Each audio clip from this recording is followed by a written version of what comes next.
गोटे साधारण नियम बही भितर गोटे पूरा आंदोलनर रहस्य लुचि रही पारे कि हुए तो आश्चर्य लगुथिबा किंतु आज आमे एमिति गोटे डॉक्यूमेंट को देखिबा जोटा केवल किछि नियमर तालिका नुहे बरं गोटे समूहर शक्ति तार रणनीति और तार आत्मा को देखाए। तेबे चलंतु एहार गभीरता को जिबा। आखि सामने जहाँ अच्छी ताहा ही आमर आजिर मूल स्रोत।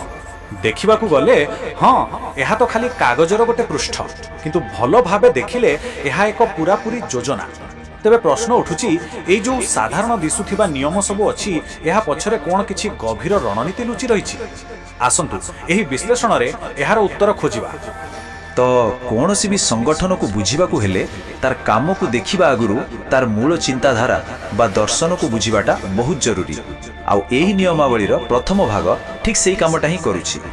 एहा हमकु सेही काहीकी रो उत्तर देउछि, माने से माने जहाँ भी करूछंती ता पछर प्रकृत उद्देश्यटा कौन। एई नियमटा को टिके देखंतु केते सीधा और स्पष्ट। एटा किछि परामर्श नुहे, एकदम सीधा निर्देश। कुहा जाउछि जे प्रत्येक सदस्यंकर दायित्व हेउछि संगठनर प्रभाव को बढ़ाइबा। माने एमिति नुहे जे एमिति हेगले भलो, बरम जानी सुनी उद्देश्य रखी शक्ति बढ़ेबार एहा एक प्रक्रिया। तेबे एई नियमर सारांश कौन? एहार मूल कथा हेउछि व्यक्तिगत लाभ बा किए केते बड़ सेटा मुख्य नुहे। प्राथमिकता हेउछि समस्तंकर मिलित शक्ति को बढ़ाइबा।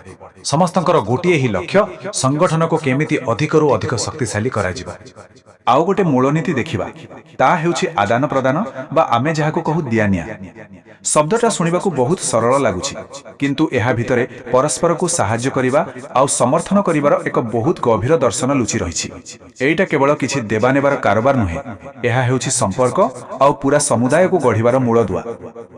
हो तेबे एई दियानिया नीतिर प्रकृत प्रभाव कौन? देखंतु एहा एमिति एक नेटवर्क तैयारी करे जोंटी समस्ते समस्तंकु सहाय्य करंती। आउ एही पारस्परिक समर्थन ही पूरा समूह को एमिति एक शक्ति रे परिणत करे जाहाकू भांगिबा सहज नुहे। सत कहिबाकू गले एइटा ही सेही संगठनर प्रकृत मेरुदंड। ठीक अछि, एबे तो आमे बुझी गले सेमानंकर काहीकीटा कौन, माने सेमानंकर उद्देश्य कौन। किंतु प्रकृत प्रश्न हेउछि की परि सेमाने एही सबु बड़ बड़ कथा को एही दर्शन को वास्तव रे काम रे केमिति लगांती। सेमानंकर काम करिवार तरीकाटा कौन। एही पदक्षेप गुड़िक देखिले गोटे कथा पूरा स्पष्ट हो जाउछि। सबु किछि बहुत भावी चिंती करा जाए। एठी किछि भी हठात बा बिना योजना रे करा जाए नाही। प्रत्येक काम प्रथमे योजना करा जाए, तापरे पूरा अनुशासन र सह करा जाए और शेष रे तार फल कौन हैला तार भी समीक्षा करा जाए। एठी अनुशासन शब्द रे गोटे भूल धारणा हे पारे। एहार माने दंड देबा कि कड़ा नियम नुहे। एहार प्रकृत अर्थ हेउछि सामूहिक एकाग्रता। माने जेतेबेले समस्ते एकाठी हे गोटिए ही लक्ष्य पई काम करंती सेतेबेले जो एकता और शक्ति सृष्टि हुए ताहा ही प्रकृत अनुशासन। हाँ आमे तो बड़ बड़ कथा कहिले संगठनर लक्ष्य दर्शन, किंतु एही पूरा बड़ चित्र रे जने साधारण सदस्यर जागा केउठी, तांकर व्यक्तिगत दायित्व केमिति एही एते बड़ सामूहिक लक्ष्य सहित जोड़ी होउछि। आउ आश्चर्यर कथा हेउछि एही पूरा दर्शन आउ कार्य प्रणाली मात्र 14टी नियमर लेखा होछि। एहार सरलता ही एहार सबुठारु बड़ शक्ति।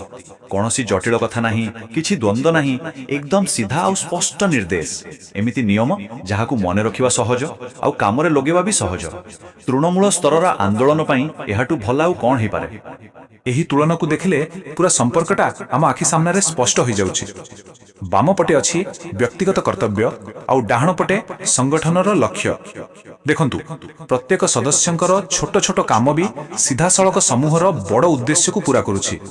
जेमिति कि व्यक्तिगत अनुशासन संगठनर प्रभाव बढ़ाउछि आउ परस्पर को समर्थन करिबा पूरा समूह को ही मजबूत करुछि।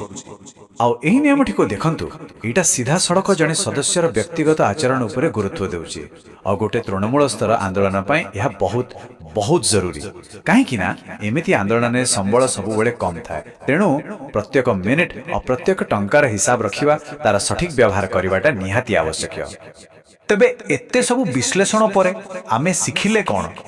ଏହି କେଇ ପୃଷ୍ଠାର ଦଲିଲ ପ୍ରକୃତରେ ଶକ୍ତି ସଂଗଠନ ଆଉ ପରିବର୍ତ୍ତନ ବିଷୟରେ କେଉଁ ବଡ଼ କଥା ଆମକୁ କହିଲା? କଥା ହେଉଛି ଏହି ସବୁ ସାଧାରଣ ଦିଶୁଥିବା ନିୟମ ଯେତେବେଳେ ଏକାଠି ମିଶି ଯାଉଛି ସେତେବେଳେ ଏକ ଶକ୍ତିଶାଳୀ ଆଉ ସୁଦୃଢ଼ ସଂଗଠନ ଗଢ଼ିବା ପାଇଁ ଏକ ପୂରା ନକ୍ସା ତିଆରି କରୁଛି। ତେଣୁ ଏହାକୁ କେବଳ ଗୋଟେ ନିୟମର ତାଲିକା ଭାବିବା ଭୁଲ ହେବ। ଏହା ହେଉଛି ଗୋଟେ ଆନ୍ଦୋଳନର ସଫଳତାର ସୂତ୍ର। ଚାଲନ୍ତୁ ପୁଣି ଥରେ ସେହି ପ୍ରଥମ ଚିତ୍ରକୁ ଫେରିଯିବା ଯୋଉଠୁ ଆମେ ଆରମ୍ଭ କରିଥିଲେ। ଏବେ ଏହାକୁ ଦେଖିଲେ ଦେଖିବାର ନଜର ବଦଳି ଯାଇଛି, ନୁହେଁ କି? ଏବେ ଏହା ଆଉ ଖାଲି କିଛି ନିୟମର ତାଲିକା ଲାଗୁନି, ବରଂ ଏହା ଏକ ପୂରା ସମୂହର ଅପରେଟିଂ ସିଷ୍ଟମ ପରି ଲାଗୁଛି, ଯେମିତିକି ଏହା ହିଁ ସେମାନଙ୍କ ଆନ୍ଦୋଳନକୁ ଚଳାଉଥିବା ମୂଳ କୋଡ୍। ଆଉ ଶେଷରେ ଗୋଟେ ପ୍ରଶ୍ନ ଛାଡ଼ି ଯାଉଛି। ଦେଖନ୍ତୁ, ପ୍ରତ୍ୟେକ ସମୂହର କିଛି ନା କିଛି ନିୟମ ଥାଏ, ତାହା ଲେଖା ହେଇଥାଉ କିମ୍ବା ନ ହେଇଥାଉ।